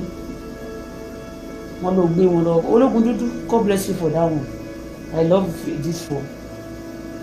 àwọn onísìn àwọn ọmọ tó yẹ oyè kan wọ́n ti fi system fẹ́ dà wọ́n nù bí June 12 for what ìgbà tí wọ́n da June 12 nù ń jọ yẹn lọ́hùn President Bola Ahmed Tinubu ẹ mọ bẹ́ẹ̀ ṣe fíò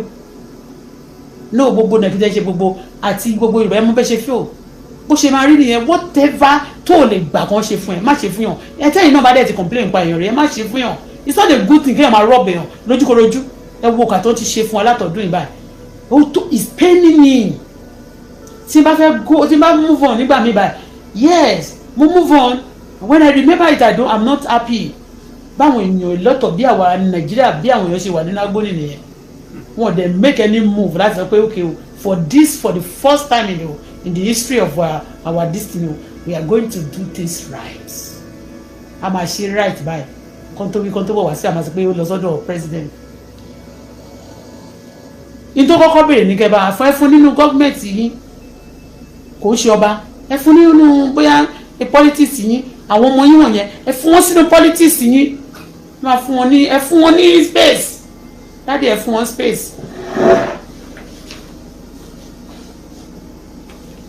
níbi kan fẹ́ jàmbá sẹ́dọ̀ bí kan ilé wo rẹ́ẹ̀pù yẹn sì senate yẹn bẹ́ẹ̀ fi wọ́n rú bẹ́ẹ̀ ló pọ̀ gan tó wà nínú bẹ́ẹ̀ bẹ́ẹ̀ rún wọn mọ́ bẹ́ẹ̀ wọn kò sẹ́ni tó máa bí yín náà ní Ìjẹ̀bú tó yẹ pé wọ́n máa wọ́n bẹ̀rẹ̀ sí ní ṣe oríṣiríṣi no ẹbí ìdẹ̀gẹ́ kọ́kọ́ sọ pé kó lọ gba certificate ẹ̀ kó padà sí school mi mọ̀ bóyá olórí ní resident Canada bó dẹ̀ jẹ́ citizen Canada ẹ ní pé kó lọ sí school àbí kó lè lọ sí school kó lówó náà kò bọ̀ kò lè ra certificate yẹn o kó máa sáré lọ kó sọ pé after a month ó ti gbé dé o.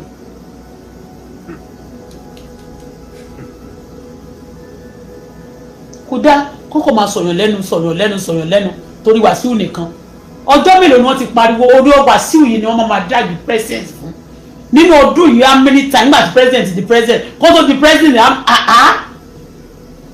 bó ti jẹ́ pé ẹjọ́jọ́ bẹ́yàn bá ti ẹjọ́jọ́ múlẹ̀ gan á ti sọ pé kí ló dé wọn ń kẹran mẹ́ran kíkọ́ kọ̀ọ̀kan pa ó ti fẹ́ kan president Tinubu pa bìkọ́ bó ṣe ń ṣe yẹn tó máa fọ́ọ̀sì wọn pé ṣé ẹ mọ̀ pé àṣekínní kan ẹ jẹ́ ká ṣe kínní báyìí o kí ló dé ẹ̀jẹ̀ tó ti pọ̀ jù. ológun dúdú thank you for that one. ìdílé yẹn síbẹ̀ sáwọn tó jẹ́ pé tẹ́ bá tiẹ̀ lẹ́nì kankan ní mind ṣé bẹ́ẹ̀ ló ti wá. ẹni tó yẹ pé ó níyàwó mẹ́jọ mẹ́rin wọ́n skátà kò gbóbìnrin sùn sínú ilé. ṣé ìyẹn ni èyí tó mójútùú bí táwọn ọmọ yẹn wà. ojútùú tọmọ wà nìkan lẹ́sọ̀ ọmọ wà ìyẹn kéré nínú ìyàwó mẹ́jọ báwo. kò dá kéèyàn máa bá wọn ka obìnrin gan ni má bá ka ṣé ti yé ó láwọn ìyàwó ẹ̀mí ìbáyìí tó bá rí báwọn bá gbójú pamọ́ ni ó ba ayé wọn jẹ́ nígbà tó dẹ̀ pàdé wọn ó pàdé wọn báyìí ni àwa máa mú àwọn ìyàwó oníyàwó míì tó ti tún wá sẹ́ẹ̀tì fáwọn ọkùnrin kan táwọn yẹn tún bákùnrin mi padà máa fi wọn bóòsì ẹ̀yin kó mú jáde lára àwọn obìnrin tó bí ọmọ fún tó máa ń wá pàtí yàtọ̀ sáwọn tó jáde millennium of recent àwọn tó wá of recent ẹ jẹ́ kó mú kó jáde ní nǹkan tó gbólógun ti sọ yẹn gbogbo àwọn tó ti bímọ tó gbogbo àwọn ọmọ tó fi ń bòsì yẹn ẹni kó mú wọn jáde ó fẹ́ jọba ẹjọ́ ẹjọ́ number one President Bola Ahmed Tinubu number one due respect ẹ torí Ọlọ́run ẹ má fi jọba níjẹ̀bú mo bá wọn bẹ̀bẹ̀ ni tó má ṣẹ̀yìn níjẹ̀bú òde ẹ bá wa ẹ má bínú ẹ bá wa dáríjì wọn Wàsíù ẹ fún ní sẹ́rí politics torí ẹ̀yin gangan ẹ̀ sọ pé ẹ fẹ́ jọba ọkùnrin ẹ bá wọn jàdóyè bẹ́ẹ̀ ṣe wọ́n bá fẹ́ fún yín mẹ́nìtì ẹ lè gbá ẹ jàdóyè but kẹ́ẹ̀kan déédéé ọmọ kọ̀ọ̀kan máa jàdú nǹkan kiri bẹ́ẹ̀ yẹn jàdóyè jàdú jàdú alẹ́ jàdú lẹ̀ jàdú everything ẹ gbúdọ̀ ṣọ́ra fún for me lè rà lè máa advice yín but ẹ má tiẹ̀ ṣọ́ra fún but ẹ jọ ẹ bá wá bò mí fún ẹ má fún ní Awujale ẹ jọ ẹ mọye agony àti disgrace ẹ fún àwọn family yẹn tó máa lọ sọ pé ẹrú lé house kan o tó torí Wasiu sí wọ́n fẹ́ jump ẹ wọ́n fẹ́ gbé síbi tó sọ pé òun ti wá yẹn lẹ́yìn tó ti já olè gan wọ́n ti number one kí ló dé tó kọ́ sọ pé òun wá láti fòṣìgbùwà àbí fòṣẹ̀gbùwà kí ló dé tó lòun wá láti Jàdíàrà kí ló tó dárúkọ gbogbo àwọn bẹ̀yẹn ipò òun wá láti bí òun nìkan ló wá láti bí wọn ò dẹ̀ sọ fún wa pé gbogbo àwọn ọba mẹ́rẹ̀ẹ̀rin yẹn ìdígi mẹ́rẹ̀ẹ̀rin tó ń jẹ ọba yẹn wọn ò sọ fún wa pé bàbá kan ló bí wọn but ìdígi kọ̀ọ̀kan yẹn ni wọ́n ní bàbá títí wọn. How can you be connected to all of them? ìyẹn lásán is a fraud original fraud ni ẹ tó lọ lọ́hùn àwọ̀rọ̀ púpọ̀ ò ní kò lè yọ̀bẹ àmì kò lè kágbọ̀n ẹ jọ sá ẹ tó lọ lọ́hùn tẹ́ bá ti fi Wasiu jẹ ọba ẹ pa ipe wọn investigate fraud rẹ ní Nàìjíríà ó ti yé so tí ìjọba mi bá ti dé wọ́n ṣe wá tú Nàìjíríà ṣá wọ́n ṣe máa ṣá wọ́n ṣe wá tú sílẹ̀ wọ́n ṣe tú wá ṣá tó ti yé torí pé kí àwọn kan máa jẹ punishment káwọn kan máa jẹ ìyà nítorí pé wọn mọ president wọn mọ god politician wọn ní godfather kankan káwọn kan máa jẹ gbádùn kó tẹ̀yẹ pé wọ́n ń pààyàn wọ́n ń jalè kò dáa o ò tọrọ ní ká má sọ ẹjọ́ sá ẹ jẹ́ ń sọ̀rọ̀ first lady our first lady mo rí kíní ní ẹni yìí mo ti máa ń rí but. No serious theological issue here. Okay, hold on. Stop. Alright. As my rank on pastor. You see, ọjọ́ tí mo ti rí ẹ rí pé gbogbo èèyàn sọ̀rọ̀ wọn blọ́ọ̀gì they complain everybody register their mind nígbà tí ọ̀rọ̀ Osun governor I don't want to mention Osun I don't want to because I notice what Osun people have done to me of recently I notice it so and instead of me to talk to because àwọn èèyàn gbọ́ bá sọ sí wọn pé she's rude. That's why I'm so. You see, I didn't say anything, but I want to educate a lot. Little. I want to just move. Jẹ́ káwọn èèyàn kọ́kọ́ mọ̀ little mi ní sọ̀rọ̀ púpọ̀ lórí nǹkan tí mo fẹ́ sọ yìí. Tinubu's action in stopping Governor Adeleke's press move. I was going around. Somebody dropped a comment that scattered my head and took me back to record part 2. Number one, tí ẹ jẹ́ kí wọ́n play ọ̀rẹ́kọ́ sọ̀rọ̀ tó dáadáa. She said, to answer your question about what kind of pastor stop worship is the kind of pastor married to an Alhaji and who is collecting an Isheshe traditional title. And I said, boom, that's it. I have to follow. Okay, let me tell you, I want to, this person, I'm not supporting anybody, but go and search very well, go and research very well. Before First Lady married to our president today, she's a senator before now, but she wanted the senator James Yoruba. Wanted the senator, ọkọ wọn ò tí di president kó tó di wípé àwọn náà ò tí wọn ò tí jẹ́ nǹkan tó ń jẹ́ lẹ́nìí nígbà tó marry sí ọkọ wọn ṣé ti yé and bí wọ́n ṣe ní wọ́n react sí pé wọ́n lọ bí ìṣẹ̀ṣe kó tó di pé wọ́n marry ọkọ wọn wọn ò tí di pastor torí nǹkan tó ń sọ nísìnyí pé he married to an Alhaji wọ́n pè wọ́n sí bí ìṣẹ̀ṣe ṣé rí bí ìṣẹ̀ṣe yẹn torí ọba tó wà ńbẹ̀ yẹn ọba onírìṣà ọkọ wọn wà nínú àwọn tó support wọn láti jẹ onírìṣà the truth may be hunt ọkọ wọn pẹ̀lú àwọn that is president himself wọ́n ṣe sọ even president even onírìṣà systematically one way or the other close to President Bola Ahmed Tinubu wọ́n ti tí mo tún fi láìpẹ́ wọn ni pé táwọn èèyàn tó bá ti rí pé wọ́n súnmọ́ wọn bákan tó bá béèrè fún kankan President Tinubu ò mọ bí wọ́n ṣe máa sọ pé no he has this let me tell you ó lè ti di weak point wọn báyìí o but he has is a good spirit tó wà nínú wọn pé okay somebody close to you tó bá béèrè nǹkan lọ́wọ́ yín just for you to you believe you want to help him and elevate him because it's close to you it's because of the gift tó wà nínú wọn wọ́n ní pé kó ń gbéyàn sókè gbígbé sókè yẹn either is good or bad I mean is affecting others or not he has that gift but he's just to understand so but títí mo sọ lélẹ́yìn pé tí mo analyse ni pé pastor Remi Tinubu now the wife of president the first lady àwọn nìkan ni pastor àwọn náà jẹ́ senator rí àwọn ni wife of president àwọn ni first lady àwọn ni iṣẹ́ to understand wọn ò tí ì di gbogbo nǹkan yẹn she is not a pastor when before he got married to president Tinubu she is not even a senator then wọ́n kàn jẹ́ husband and wife àwọn gan bóyá ọkọ wọn ṣiṣẹ́ mọ́pì àbí wọ́n ṣiṣẹ́ níbì kan bóyá ìsìnkú sábà kan bẹ́ẹ̀ yẹn wọn ò mọ̀ pé àwọn gan máa dé gbogbo wọn wọ́n ti máa fẹ́ sọ ní pé wọ́n wá pè wọ́n síbi ìṣẹ̀ṣe tó ń ṣe yẹn tí bá rí wọn níbi òòṣà kan tó bá ní wọ́n sọ pé wọ́n lọ ń bu obì àbí tó ń da ẹ̀jẹ̀ sílẹ̀ tó ń borí ẹ̀ kọjá bọ́n ṣe ṣe fún olórin àwọn míì gbà yẹn tí gbogbo èèyàn pariwo èmi I will talk ṣòṣìṣẹ́ but nítorí pé wọ́n jẹ́ president wife wọn ò lè condemn gbogbo nǹkan tó bá ń ṣẹlẹ̀ lórílẹ̀‐èdè Nàìjíríà because he is now working with the husband wọ́n ṣiṣẹ́ gbogbo nǹkan tó bá ṣe torí bẹ́ẹ̀ ni lẹ́jọ́ máa rí pé ọba nílé ọba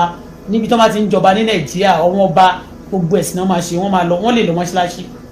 tó bá ti ní àwọn oníṣẹ̀ṣe fẹ́ ṣe tí wọ́n máa wá síbẹ̀ tó bá ní àwọn ṣọ́ọ̀ṣì náà lọ wọ́n á ní wọ́n lọ because wọ́n jọba lórí gbogbo wọn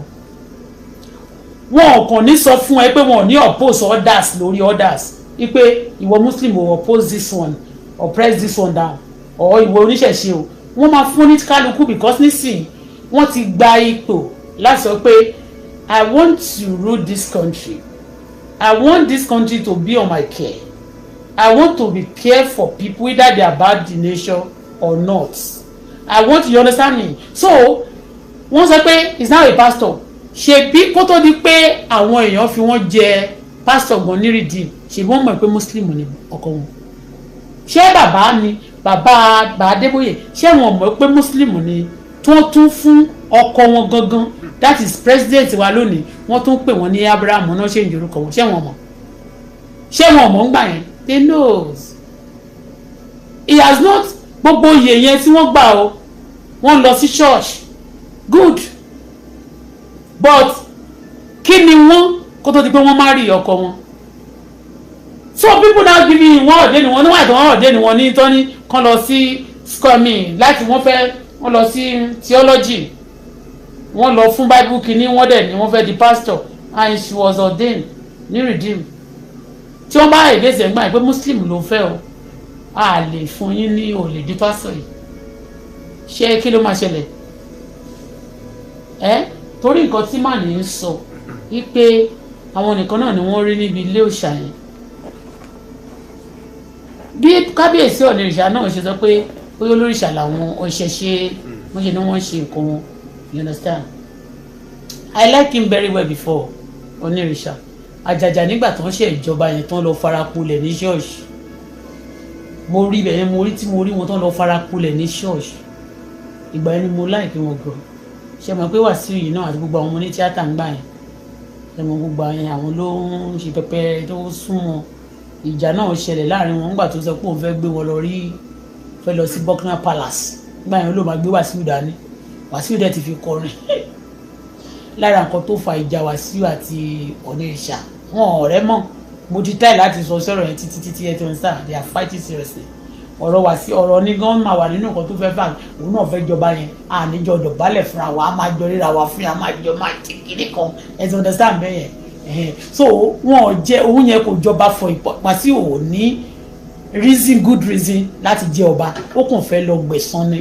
kàn bá orílẹ̀-èdè jẹ́ ṣe ó máa ń ṣe ká gan ẹ kàn try ẹ̀ wò ẹ kẹ́ kábàámọ̀ ni ẹ ní try ẹ̀ lọ́nà ẹ̀yin gan ò ní Ìjẹ̀bú gan ò ní fẹ́ fi petrol dín dòdò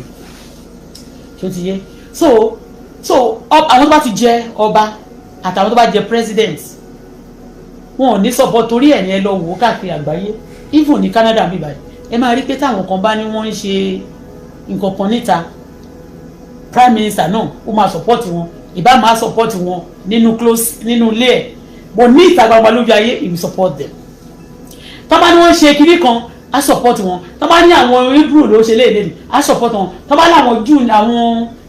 India lélẹ̀ Hindu lẹ́nu á support wọn. Tó bá láwọn bí àwọn ọkùnrin àtọ́bẹ̀ á support wọn bí wọn ti ẹ̀ support wọn nínú ilé. Because he's a president, because he's a prime minister,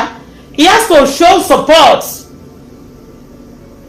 Wọn ò lè gbọ́dọ̀ sọ pé ẹ̀dẹ̀ mọ́ pé oyè tán máa ní wọ́n jẹ ní gbogbo ìlú yẹn ní gbogbo especially Yorùbá yẹn wọ́n kàn ṣe drama ni. Ṣé mọ̀ pé wọ́n ṣe fi first lady jẹ yèyé kí náà jẹ náà mi tẹ mo máa ń gbé kúrò tí bá ti wọn bí wọ́n ti ń ṣe kíni yèyé kí náà jẹ náà wọ́n ṣe fi wọ́n jẹ oyè yẹn ẹni pé wọ́n ní gba ṣẹ́ẹ̀kì bí wọ́n ṣe mọ̀ pé ìyàwó àfáà ni wọ́n àbí àfáà ni president àfáà wọn náà máa ń ka ṣẹ́ṣíbù ẹ lọ bèrè tí wọ́n bá ka àfáà ni wọ́n mọ̀ pé ìyàwó àfáà ni wọ́n kọ́ tó fi wọ́n jẹ pásítọ̀ nígbà yẹn àwọn náà mọ̀ nísìn náà wọ́n dẹ̀ mọ̀ pé wọ́n lọ ṣọ́ọ̀ṣì kan tó pè wọ́n àwọn ò pè wọ́n tó pé wọ́n jẹ́ ìyàwó pásítọ̀ àbí wọ́n jẹ́ pásítọ̀ Onírìṣà ò pé first lady pé torí pé ó jẹ́ pásítọ̀ ó pè nítorí pé is a president, she's a first lady. If I cannot see president torí mo rí pé Onírìṣà ò kiri president wà déédéé o tí Wasiu ṣe rí wọn Onírìṣà ò kiri president wà bó ṣe rí Buhari ńgbà yìí kó tó wí kó tó bọ̀ báyìí wà á ti rí bàbá wà á ti rí president wà á ti rí Onírìṣà ní pẹ̀lú president Buhari ńgbà yìí wọ́n ti jókòó wọ́n ti gbé sórí mídíà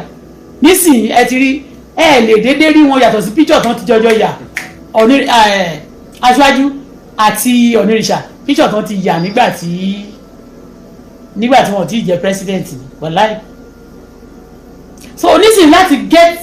to the across to the king you have to see the olórí and money have to come out too. All these things everybody are just èmi kan tó bá yí pé mo mọ nǹkan tí mo yà mọ́ tí mo lè fún wọn bá dẹ̀ tó pa ẹjọ́ máa o ẹ bá mi bẹ bàbá ẹ bá ń ṣe tí wọ́n ń sàn bọ̀ wọn ò ní dá wa lóhùn. Ẹ dẹ̀ rí pé bí kíákíá mo ti ṣe fi first lady jẹ́ oyè báyìí Aláàfin náà kàn tún pé the son Ṣèyí ní ókè ìwọ náà wá jẹ kéré kan kò ṣe tó mọ àwọn èèyàn tó pé wọ́n ṣe competition ẹni tí wọ́n ṣe yẹn ṣé kò ní kóyàn wá mú àtọ́ ní kó wá di òye sí kò ní rí face to face wọ́n á rí face to face á dẹ̀ ti sọ pé nọ́mbà ẹ̀rẹ́ o ìwọ ni máa pè é sí ìdí bá ti fẹ́ bá kábíyè bá bàbá sọ̀rọ̀ o ìgbà mìíràn lè má jẹ́ ká kò sí problem sà ó ti yé all these people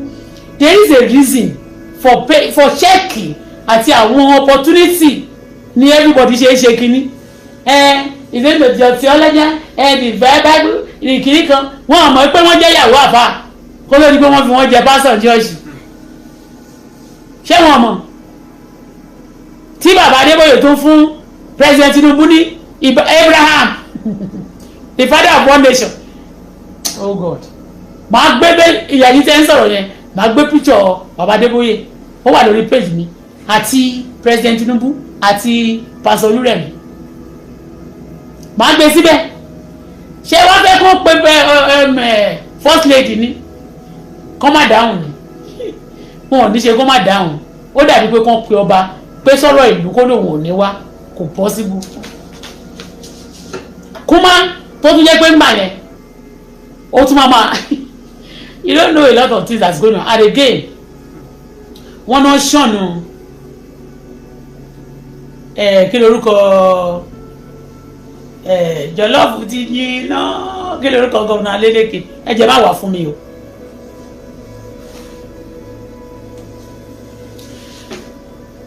nígbà ṣùgbọ́n mọ̀ pé ibi tí wọ́n pè wọ́n sí as a governor sitting governor ṣùgbọ́n mọ̀ pé ìṣẹ̀ṣe ni wọ́n pè wọ́n sí ń bẹ̀ ṣé àwọn ò mọ̀ pé ìṣẹ̀ṣe ni governor yẹn ní àbí ọba yẹn wọ́n ò mọ̀ ni tó bá ti dé Rome wá ṣe bá ara Rome tí àwọn bá mọ̀ pé àwọn fẹ́ lọ torí àwọn nǹkan tó máa dájà lẹ̀ ní Nàìjíríà ni tó bá ti mọ̀ pé movement yìí eléyìí ló operate lọ́wọ́ fún wọ́ cool down tó bá ti di time tiẹ̀ náà wàá operate wàá ṣe dáadáa wàá jó wàá túra ká ń gbà yẹn but kò ń ṣe pé ńgbà tó wá sọ pé eléyìí ń ṣe tiẹ̀ wàá máa interrupt ẹ̀ simply because you want to show that this one is better than this one. As a leader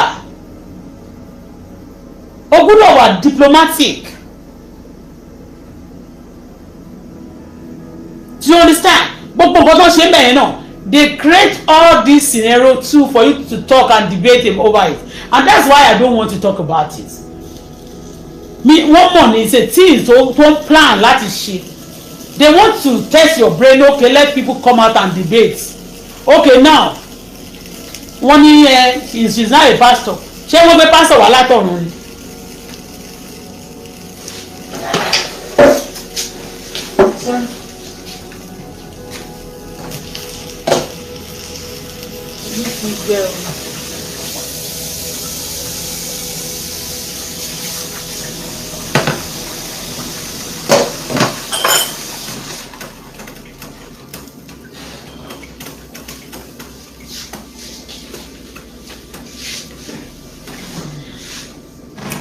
Sorry.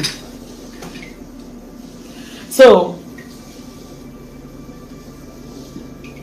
wọ́n náà lọ gbóyè ń bẹ̀ yẹn.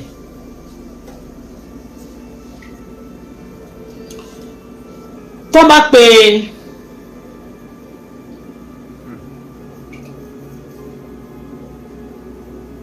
tí wọ́n bá pe President Tinubu, àwọn kan wà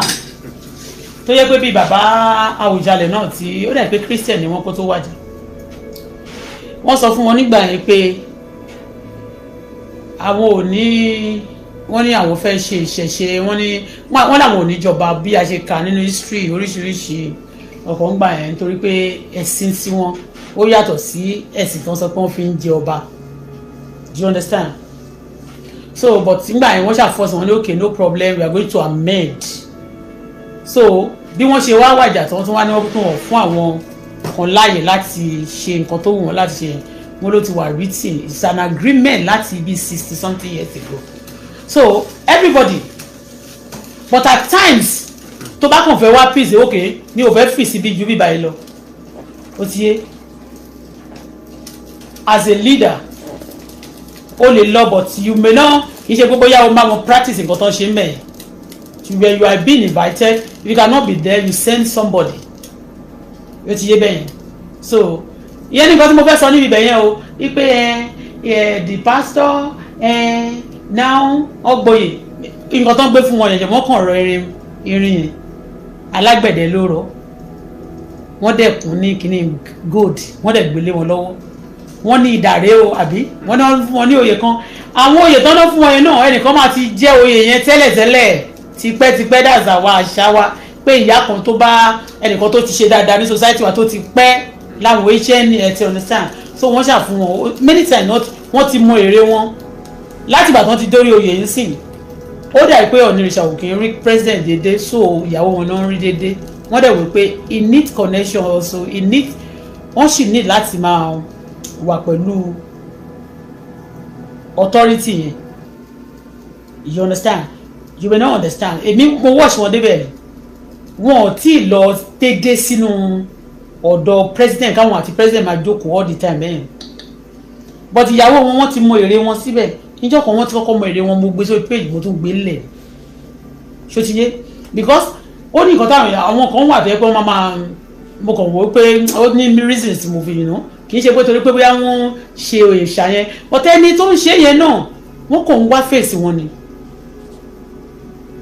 Because kó tó di president, kí ọkọ wọn tó di president, pàtàkùn wọn jẹ́ senator, wọn fún wọn ní gbogbo ọ̀nà àti gbogbo award tí wọ́n fún wọn sí, wọ́n fún wọn. So ipò tọkọ wọn wà òun ló ń fa àwọn nǹkan tí wọ́n tún gbà ẹ̀, kì í tún ṣe pé bóyá wọ́n lè má qualify fún gan, ṣe ti understand. But we Yorùbás àti gbogbo tradition wa ẹ̀ náà àmọ́ bí a ṣe ń fi system wọ́ọ̀kẹ́ tàmá. Anyway ṣá, let me stop it that way. So kí n fi sílẹ̀ síbi tí ó wà yẹn, let's understand. So ẹni tó ń sọ̀rọ̀ yẹn mi ò gbèjà wọn o. So let's leave Adeleke for a minute. Let's face this spiritual confusion that we are seeing displayed. How are you, an ordained pastor, married to an Alhaji, and you are standing in a palace accepting and... Òun la sọ nísìnyí, Mr. Man, he has been a wife of Alhaji before he became pastor, and the pastor Adeboye know, and the church regime knew. They are aware of everything before they ordain her as a pastor. So even then, because I think she was ordained as a pastor when she was a senator or when the husband was a governor also. I think, you know, so wọ́n mọ̀ pé ìyàwó Alhaji ni wọ́n mọ̀ pé kan tó fi wọ́n jẹ wọ́n ti jẹ́ ìyàwó Alhaji kó tó di pastor, so ó wọ̀ fún wọn ni wọ́n sọ pé okay o, I want to mo fẹ́ nímọ̀ sí knowledge, wọ́n dẹ̀ ní knowledge yẹn. She's very sound when she's preaching. Woman, mama, she's sound when she's talking about Bible. But she had been a wife of wife of Alhaji before she became a pastor.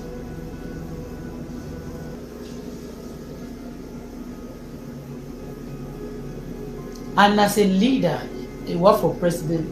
she has to be blended. Wọ́n lè má lè ṣòṣàyàn, wọ́n lè má láìkí òde tí wọ́n mọ fún wọn yẹn gan. But kí wọ́n kàn jẹ́ pé wọn ò ní fẹ́ fún onírìṣà ní damnation. Tán bá fi wá wọn níjà, tán bá sọ pé àwọn ò láìkí kan ṣe, ẹ ti understand? Tó bá dẹ̀ ìyá náà wọ́n ń pọn yín lé ni wọ́n pọn yín lé. Kò dẹ̀ sẹ́ni tí ò fà pọ́n lé. Ẹ dẹ̀ mọ̀ pé Yorùbá wọ́n mọ̀ kán awọ́ọ̀dù pọ̀ gan. Yorùbá máa ń ṣe award night gan. Ìlọ tó bá tún ti ṣe díẹ̀ sí kò tún ní pẹ́ lọ́dún tó ń bọ̀ ẹ máa tún rí i pé wọ́n máa tún wá oyè fún wọn. Last year tí wọ́n jẹ tọkọ wọn jẹ president wọ́n ti mọ èrè fún wọn nílé Ifẹ̀, wọ́n á tún wá àgọ̀kan ṣe fún wọn nìyí. Tó bá tún yá sí ó tún lè jálàfin ló máa tún fi sísẹ̀mù pè wọ́n náà àbọ̀bàdé kan. So everybody looking for something. So gbogbo ìgbà kó tó di pé àwọn di president ọkọ wọn di president àwọn di first lady tí wọ́n tó dé ipò gíga wọn èèyàn mélòó ló fi wọ́n jẹ oyè wọn yẹn. Torí ẹ̀ gbogbo àwọn tó bá ti dépò tó ń fi ẹjọ́ oyè gan pàápàá I don't count them, I don't celebrate it. Àwọn ọmọdé àtàwọn tí ayé ò bá yé ló máa celebrate wọn kán tó di president ṣé wọ́n mọ èrè fún wọn ní Ilé Ifẹ̀.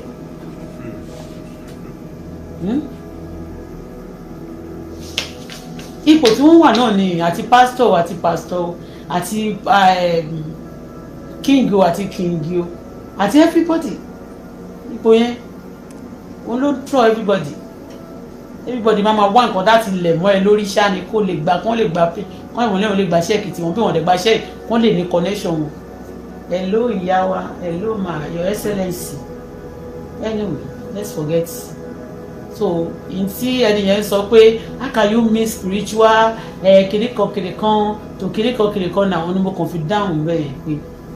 she has been a wife of Alhaji before kẹtó wò pé wọ́n máa dá ní ṣọ́ọ̀ṣì. Ọkọ wọn ni gómìnà gbà yẹn náà dẹ̀ jẹ́ sínétọ̀ wọ́n máa dá ní ṣọ́ọ̀ṣì ká ọ̀dẹ́ ni wọ́n àti pásítọ̀ tó bá ti jẹ́ pásítọ̀ ṣọ́ọ̀ṣì wa ìtàbá wa dọ́dọ̀ wọn náà ó ti yé. Everybody with their mission. Tó máa wá accept gbogbo mission yẹn bá a ṣe wà ń sì táàrí yàn pé wá bó jẹ́ pé ńgbà tá a lọ Nàìjíríà yẹn gan kan tẹ̀ wá gbọ́ pé òkè tó tọ́ wọ àwọn tó bá dẹ́ pé àyàwó lágbájá ni tó tọ́ wọ́n ṣe máa respect yẹn kò dẹ̀ dénú wọn àti oríṣiríṣi kan wọ́n máa fi lọ wá bẹ́ẹ̀ ni. So iná àti position tó wà yẹn olówó attract a lot of things, and as a leader wife of a president she cannot tó bá tún lọ sọ fún wọn pé wọ́n fẹ́ fún wọn joyè kan ní náà tí wọ́n á tún gbà because she is a wife of president. Tí wọ́n bá reject ẹ̀ wọ́n máa rò pé á ní ìkọ̀kọ̀ torí ẹ̀ gbogbo ẹ̀sìn ni ìyàwó ọba máa ń ṣe àti ọba. Ó ṣe pé gbogbo ẹ̀sìn yẹn ló máa ṣe pàṣẹ bọ̀ tí àwọn tí bẹ̀rẹ̀ bá dé bí ò tiẹ̀ tẹ́ lọ́rùn á jókòó síbẹ̀ ni wọ́n ní kó máa ṣàmì á dẹ̀ máa ṣe.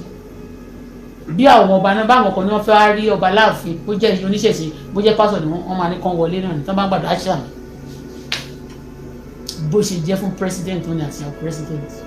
àti olórí kí olórí tó bá ti rí pé òun fẹ́ kó community jọ tó bá fẹ́ jẹ́ olórí níbì kan tó jẹ́ ìyálòde lásán àbí ìyá ẹgbẹ́ àbí bàbá ẹgbẹ́ gbogbo àwọn tó kó sábẹ́ wàá rí mẹ́rin mẹ́wàá rájẹ wàá rí oṣó wàá rí gbogbo ìka oríṣiríṣi wàá lè ráwọn èèyàn rí lórí wọn náà ló jẹlé tí olóṣó bá ti gbé ìwọ oṣó ẹ̀dẹ́ ìwọ náà á fẹ́ manifest ìwọ náà ló máa you know they are all under you and you have to listen oníṣàbọ̀tẹ́ pé lè jẹ́ oṣó ilé ìjàjẹ́ àbí lè jẹ́ mẹ́rin lè jẹ́ olódodo lè jẹ́ ẹ̀ka you listen to all of them. Àtòrí bẹ́ẹ̀ àwọn tó wà nípò lórí wa wọ́n nídìí ọ̀rọ̀ wọ́n dẹ̀ nídìí àdúrà. I am telling you but tá a bá sọ̀rọ̀ tí wọ́n bá gbọ́ òun ló bá ń dùn mí. They need it because wọn ò gbúdọ̀ pé wọn ò gbúdọ̀ pé ìyàwó wọn kó fẹ́ ṣe 50 kó má wà. tó bá dẹ̀ sí first lady ló ń bọ̀ tó tọ́ kí la tó lè fi yẹ wọn sí tí ni wọ́n máa fi dùn a lè fún wọn lówó wọn lówó ẹ̀jẹ̀ fún wọn lóye tó ṣẹlẹ̀ nìyẹn. tó ẹjọ́ ẹ̀yin náà tẹ̀lé ń sọ̀rọ̀ náà kì í ṣe pé ó yé ẹ̀yin náà ju bẹ́ẹ̀ ṣe sọ lọ tọkàn wọn wò pé ṣé ó dání wọ́n ní lẹ́yìn ọlọ́run kan kò sọ ọlọ́run mìíràn ọlọ́run kan ló wà ní gbogbo ayé àwọn tèmi ègèsì nínú ayé ni àwọn tó ń pa èèyàn kódà nígbà tí mo wà ní tí wọ́n bá yẹ pé nígbà tí wọ́n ti bí mi nígbà tó náà pa Jésù tó bá yẹ pé wọ́n gbé ọ̀rọ̀ ikú Jésù yẹn síta a máa speak fún wọn o ti yé bẹ́ẹ̀ a máa speak ìyẹn bó ṣe jẹ́ wọ́n wá ní some people divorce now nínú ṣọ́ọ̀ṣì wọ́n máa ní kàn fi púpìtì wọn lẹ̀ but wọn ò ní sọ pé kí àwọn tó bá lọ sílé òòṣà kàn fi púpìtì lẹ̀ ṣé pásítọ̀ rẹ̀ mi sọ pé òun fẹ́ dúró lórí púpìtì àbí òun fẹ́ lọ gbowó tithe and offering àbí kán tún ọ̀tẹ́ẹ̀nì wọn ẹ mọ̀ iye tó máa ti dá sí ṣọ́ọ̀ṣì wọ́n ṣe wà ní ẹ mọ̀ iye bí oríṣiríṣi tó máa sọ pé gbogbo ìgbà tó máa ń sọ pé all my children tí bàbá máa ń prophesy tó máa ní gbogbo children wọn kó wà fún wọn lóye àwọn náà máa wà nínú àwọn children bàbá àti irú vice president wọ́n máa wà ní children bàbá gbogbo wọn all those things wọn ò lè lọ kì í ṣe pé wọ́n máa ní pulpit ṣebí tó bá yẹ pé pulpit ń sì tó pọ́n sanwó fún yàn lórí pulpit tẹ́ pé àwọn wà bẹ́ẹ̀ sí wọ́n wà jobless àbí kò sí lọ́wọ́ wọn sọ pé leave our pulpit àwọn is he going to the pulpit to preach for you I mean to come and collect tithe and offering even any day they call him to come they call her to come and I mean to come and pray or to come and minister they will be happy that even she came she present abeg ẹ jọ̀ọ́.